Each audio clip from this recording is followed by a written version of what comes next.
estuve trabajando un par de años cuestiones que se le llama antropología educativa, que es decir, qué pasa en los espacios educativos. Actualmente estoy trabajando cuestiones de educación comunitaria desde hace un par de años y trabajo en el Colegio Superior para la Educación Integral Intercultural de Oaxaca, que está aquí en la capital del estado. Ahí soy la jefa de planes y programas de estudio del Departamento de Educación Superior y tengo a mi cargo, digamos, el proyecto en su versión académica de la licenciatura en Educación Media Superior Comunitaria. Esta licenciatura la empezamos en agosto del 2011, apenas vamos en segundo semestre y está en Santa María Alotepec, Mije. Las estadísticas del INALI, Oaxaca se representa el 47% de las lenguas indígenas del país. Es una gran diversidad. Claro. Pero entiendo que ustedes están trabajando la realización de una didáctica y de una aplicación para la educación indígena.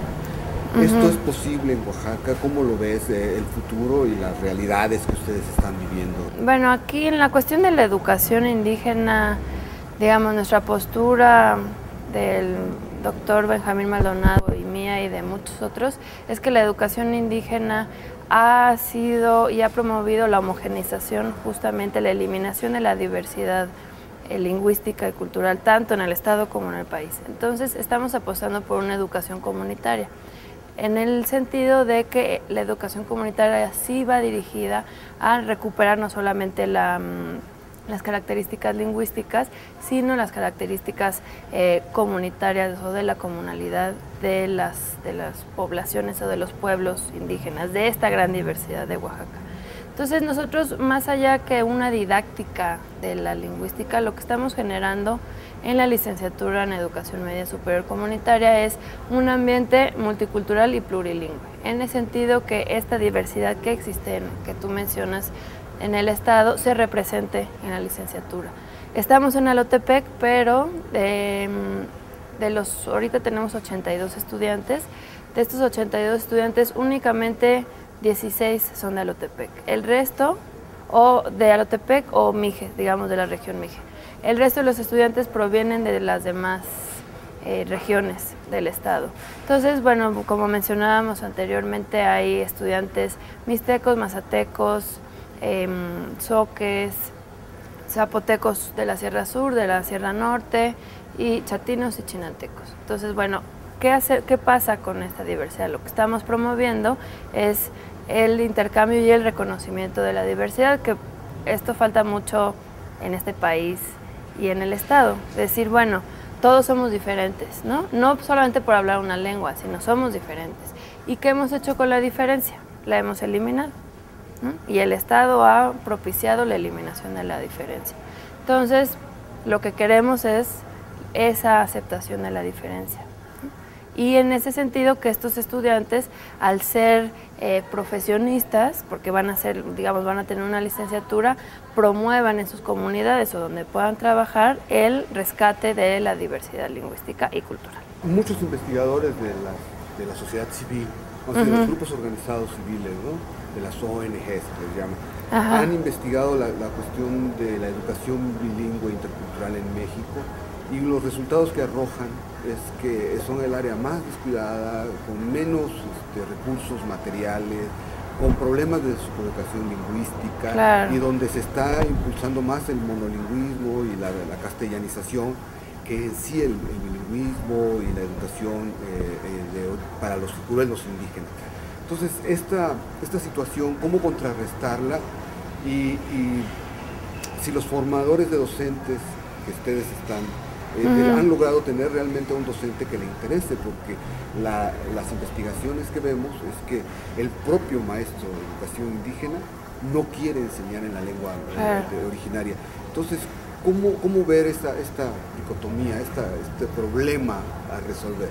Claro, es un gran problema por, digamos, muchas cuestiones como mencionas. La principal es, ¿qué maestros están en educación indígena? Bueno, muchos de ellos no tienen una formación profesional, muchos de ellos son indígenas, han tenido una formación, pero los localizan en comunidades donde no. Y el otro problema son los planes y programas de estudios que impone la SEP para educación indígena, en la cual la lengua indígena y, digamos, el saber comunitario, el saber local, solo está restringido a 1 o 2 materias. En preescolar, por ejemplo, si uno analiza el recorrido curricular desde preescolar hasta primaria, secundaria, bueno, y bachillerato, ni decir, todo este saber se va restringiendo. En preescolar se dice, bueno, pueden enseñar las asignaturas en la lengua, ¿no? Promuevan el uso de la lengua, salgan, esto de una competencia lingüística. Pasan a primaria y entonces dicen, bueno, hay una materia que es lengua, ¿sí? Todo lo demás es el conocimiento de la sociedad mayoritaria occidental y dicen por ahí en el plan, dice, bueno, sí hay que relacionarlo con los saberes de la comunidad. Y pasan a secundaria y la materia que era lengua es inglés, se convierte en inglés, entonces se pierde por completo. Y además no existe secundaria en educación indígena. El sistema, digamos, educativo mexicano solamente tiene educación indígena como tal e intercultural bilingüe en preescolar y primaria. En el estado de Oaxaca hay secundarias comunitarias indígenas, pero son 8 en todo el estado. Entonces es un gran problema, ¿no? No solamente son los maestros, porque digamos desde la política educativa de hace 2 sexenios se le echa la culpa a todo al maestro. No es solamente la culpa del maestro, ¿no? Entonces, bueno, sí nosotros estamos haciendo formación docente, no solamente para a lo que se le llama educación indígena dentro del sistema, sino educación indígena en el sentido que está dirigida a comunidades indígenas. Puede ser que este maestro no entre en el sistema educativo indígena, sino que entre en una telesecundaria, o entre en un COBAO o en un CACITEC, pero va a tener las herramientas para poder promover dentro de sus estudiantes la recuperación de la comunalidad y el vivir comunitario. Bueno, hay un fenómeno que se da en las escuelas primarias urbanas, que es la movilidad que hay, la migración indígena hacia los centros urbanos, ha arrojado ahora esa unión o esa mezcla de niños, tanto que vienen de una comunidad como de los mestizos, monolingües, y que los maestros no lo consideran como educación indígena, ¿no? El maestro que está frente a grupo no le interesa eso, ni siquiera lo menciona. ¿Cómo hacer que la educación indígena también busque a los centros urbanos, a los que se consideran ya no indígenas, y que pueda prestigiarse las lenguas y el conocimiento comunitario? El nombre de educación intercultural bilingüe justo se está dirigiendo hacia los pueblos indígenas. Aquellos grupos, o sea, aquellos pueblos que siempre se han reconocido diferentes. La educación intercultural tiene, digamos, el fin del diálogo con el diferente. Pero ¿por qué solamente se enseña a dialogar con el diferente aquel que siempre se ha visto diferente? Entonces, por ejemplo, Silvia Schmelkes, que fue la que empezó con este rollo, dijo, y lo ha dicho, la educación intercultural tiene que ser para todos, no para los pueblos indígenas. ¿Por qué? Porque ellos, ¿no?, se reconocen diferentes. Entonces, a los que hay que enseñar a respetar a la diferencia, tanto cultural, lingüística, religiosa, es a aquellos que se nos ha enseñado que todos somos iguales y que la igualdad es la ideología dominante, ¿no?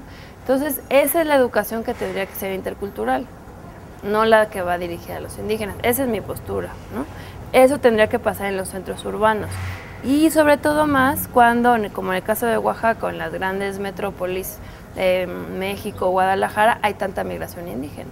Porque entonces en los centros escolares hay un multilingüismo y una pluriculturalidad.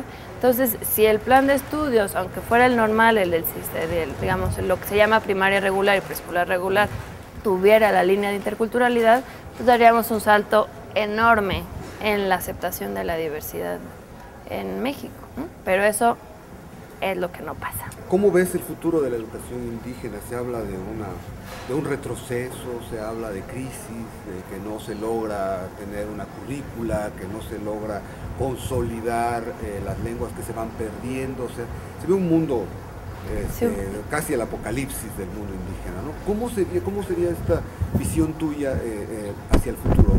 Digo, entiendo que es tu campo de trabajo, y si crees que se están haciendo esfuerzos para fortalecer, o realmente es un trabajo perdido, como se piensa. Yo espero que no.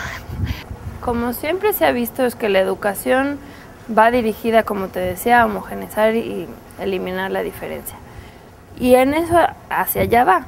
Entonces la educación indígena, aunque se supone que es bilingüe, como te mencionaba, lo que genera es que se pierdan las lenguas. O sea, eso es claro, ¿no? Desde que está este sistema educativo, lo que se ha hecho en lugar de recuperar lenguas es que cada vez se pierdan más.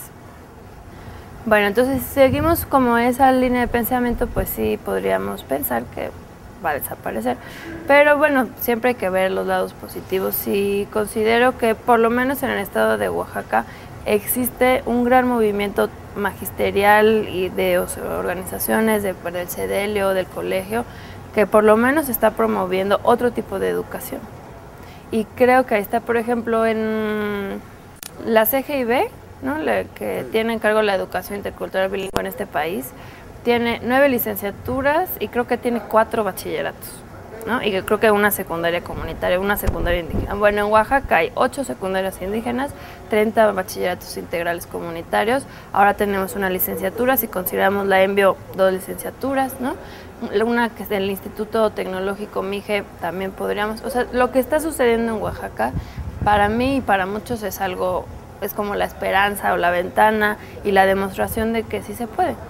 Y creo que eso tiene que ver también, como te decía, con el impulso magisterial, porque hay maestros que se están organizando de educación indígena para promover una educación comunitaria, aunque les exijan el plan de estudios indígena, ellos poder hacer una educación más pertinente a su contexto. Bueno, en el marco de este 5º coloquio de lenguas otomangues y vecinas, ¿cómo ves este panorama académico? ¿Crees que todo esto de alguna manera pueda en el futuro aterrizarse y ser útil para las comunidades indígenas? Pues mira, para serte sincera, a mí este tipo de cuestiones también se queda mucho en el discurso académico, ¿no? Y poco en la práctica. En ese sentido, no sé qué tanto se pueda promover. Eso sí, siempre es bueno que haya una discusión académica sobre la situación de las lenguas, pero creo que el punto importante es acercarse a donde se está viviendo tanto la pérdida de las lenguas como el uso de las lenguas.